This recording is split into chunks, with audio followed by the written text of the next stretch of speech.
Hello guys, welcome to my YouTube channel. নমস্কাৰ সকলোকে।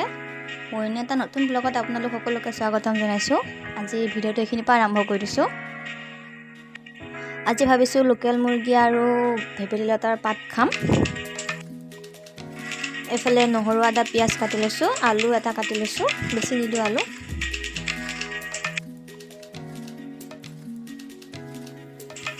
এফালে ভেবেলি লতাখিনি পিছি ললো আমি। মাংসখিনি এটা বাকি লম সৰিয়া তাতে ধুব কাৰণে আপোনালোকে বাৰু এনেকৈ ভেবেলি লতাৰ লগত লোকেল মুৰ্গী খাই পাইছে নাই প্লিজ কমেন্ট কৰি জনাবচোন এবাৰ মোক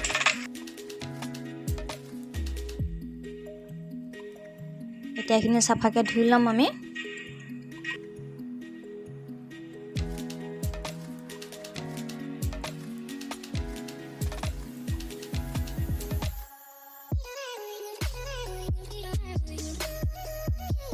এফালে পিয়াজখিনি টুকুৰ টুকুৰকৈ কাটি লৈছো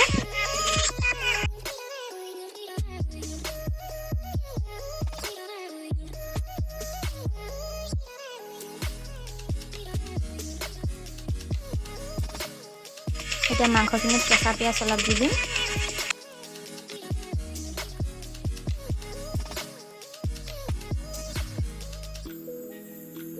এতিয়া এফালে পিছি থোৱা জিৰা জালুক অলপ দি দিছো আৰু হালধি অলপ দি দিছো জুখতে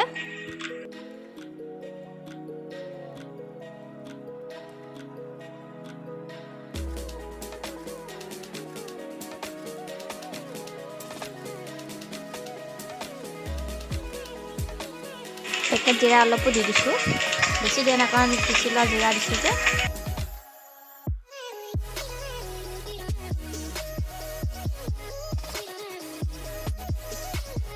আৰু এফালে সোৱাদ অনুসৰি নিমখ অলপ দিছো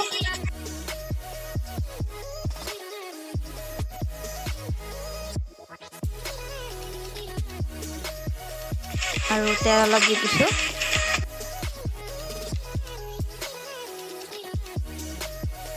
এতিয়া ধুনীয়াকৈ এইখিনি সানি লম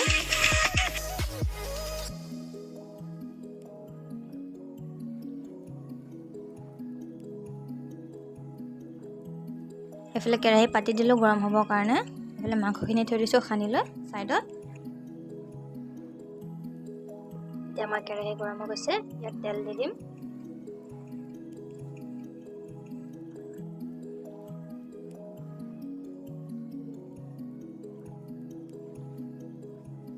এফালে কাটি থোৱা আলুখিনি দি দিলো মাংসত ভাজি নলওঁ আজি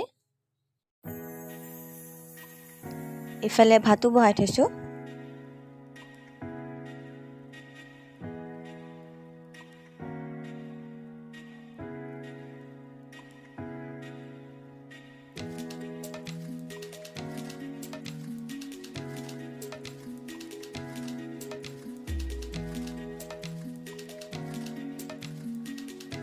এফালে এতিয়া আমাৰ তেলখিনি গৰম হৈ গৈছে তাতে কাটি থোৱা পিয়াজখিনি দি দিলো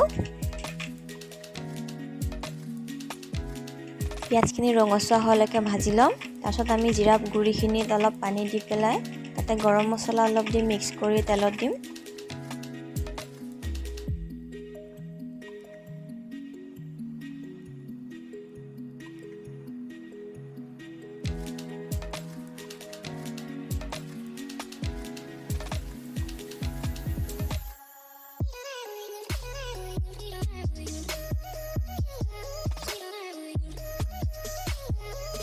এতিয়া আমি এইখিনি এটা দি পেলাই ধুনীয়াকৈ ভাজি ল'ম অলপ টাইম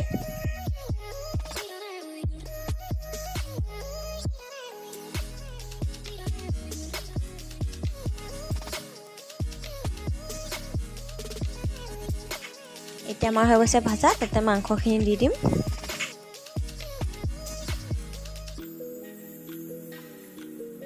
দি লৈ ধুনীয়াকৈ মছলাখিনি মিলাই দিম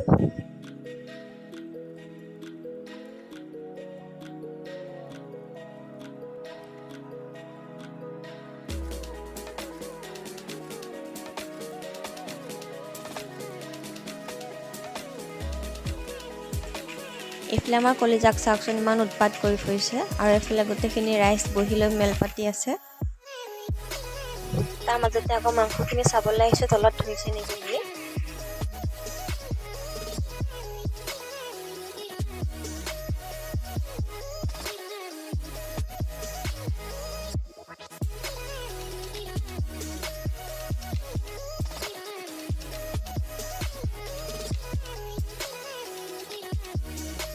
ধুনীয়াকৈ লৰাই দিলোঁ মাংসখিনি।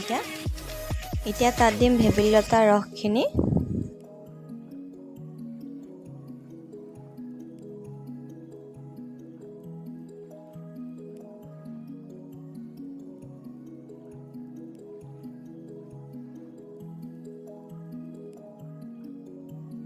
এতিয়া এইখিনি এটা ঢালি দিম আমি। ঢালি লৈ ধুনীয়াকৈ মিলাই দিম।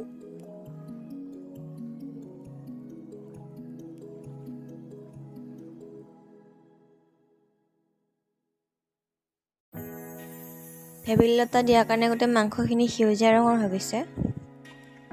চাওকচোন বেলেগ এটা ৰঙে আহি গ'ল মাংসখিনিৰ।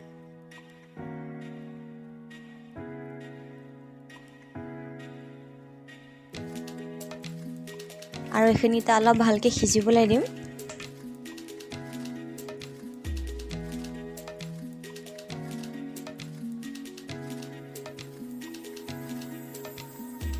আৰু 6-7 মিনিটৰ পাছত আহি চাইছোঁ, চাওক ধুনীয়াকৈ সিজি গ'ল আমাৰ মাংস। আৰু এইফালে আমাৰ পুছত কলিজা, তাইও চাবলৈ আহিছে মাংস হ'লনে নাই।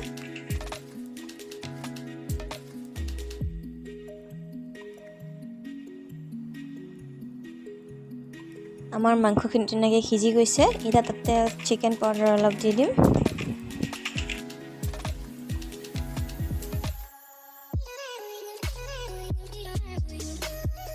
লগতে গৰম মছলা অলপো দি দিছোঁ।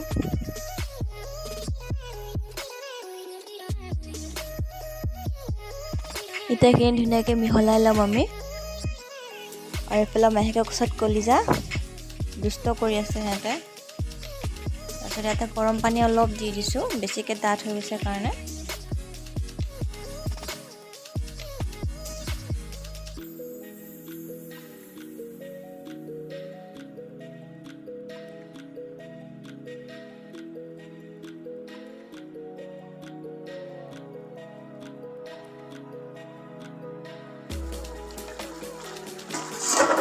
আমাৰ মাংসখিনি সিজিছে, প্ৰায়ভাগ সিজিলে, আলু সিজিলে।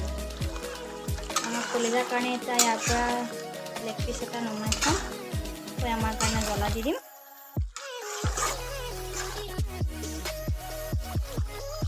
চাওক আলু ধুনীয়াকৈ সিজিলে।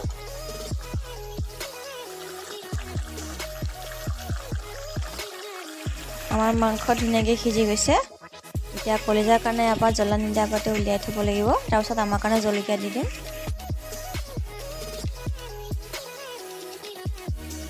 আমাৰ কলিজাই যিহেতু লেগ পিচ খাই ভাল পায়, সেইকাৰণে লেগ পিচটো আগতে ওলাই থৈছোঁ তাইৰ কাৰণে, আৰু আলু 2 পিচমান। এতিয়া এইফালে দি দিম ৰেড চিলি পাউডাৰ, জ্বলা হ'বলৈ কাৰণে।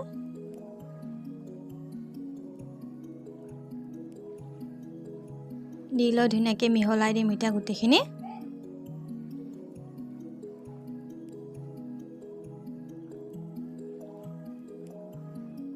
আমাৰ মাংস খাবলৈ ৰেডি হৈ গ'ল এতিয়া।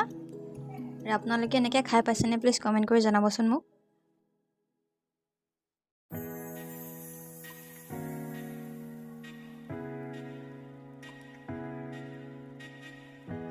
এয়া আমাৰ মাংস বনাই হৈ গৈছে মোটামুটি। এইখন আমাৰ কলিজাৰ কাঁহী। এতিয়া তাইক ভাতকেইটা খুৱাই লওঁ আগতীয়াকৈ, তাৰপিছত আমি খাম। তাই ভাওনা চাবচোন ভাত খোৱা টাইমত।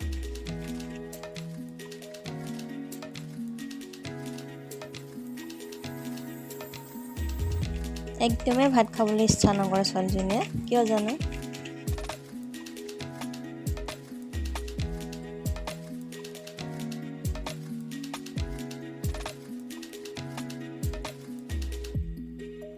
তাই বোলে খুব টেষ্টি পাইছে, সেইকাৰণে এনেকৈ কৰিছে মুখখন। এইফালে মাংস খাওঁতে তাতো সোমালেই মাংস তাই।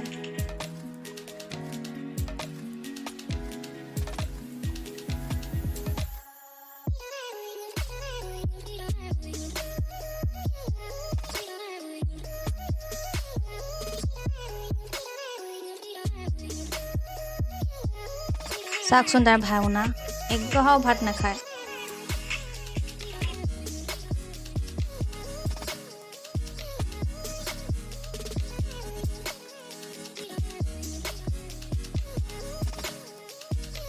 আৰু আজি ভিডিঅ'টো ইমানেই আছিলে, যদি ভাল পালে প্লিজ লাইক এটা কৰি দিব আৰু লগতে কমেণ্টো কৰি দিব কেনেকুৱা পালে। আৰু আজিলৈ ইমানেই আছিলে, বাই বাই, আৰু নেক্সট এটা ভিডিঅ'ত লগ পাম।